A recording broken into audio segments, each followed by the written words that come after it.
বন্ধু, তোমার এই মধু সুরে আমি যার গড়ে থাকতে পারলাম না। এ কি বলছো? হ্যাঁ বন্ধু, আমি সত্যি বলছি। তুমি তুমি তুমি কখন আসলে? এই তো তোমার বাঁশি সুরে আমি এখনই চলে আসলাম। আমি যে তোমার নাম নিয়েই বাঁশি বাজাচ্ছি। তুমি এসেছো।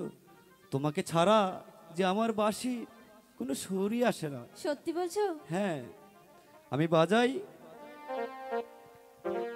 প্রাণে কারা সুরের বাঁশি আর বাজাইও না। আচ্ছা, ঘরে রইতে পারি না, জ্বালা সইতে পারি না। পাগল করা সুরের বাঁশি বাজাইও না। তাই নাকি? জাদু মাখা সুরের বাঁশি বাজাইও না। তোমায় ছাড়া আমার বাঁশির সুর ওঠে না, বাঁশি কথা কয় না, পীড়িতেরও কথা কোনো দেরি সহে না, পীড়িতেরও কথা কোনো দেরি সহে না।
তোমায় ছাড়া আমার বাঁশির সুর ওঠে না, বাঁশি কথা কয় না, এক মুহূর্ত না দেখিলে প্রাণে বাঁচি না, পীড়িতেরও কথা কোনো দেরি সহে না।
দেরি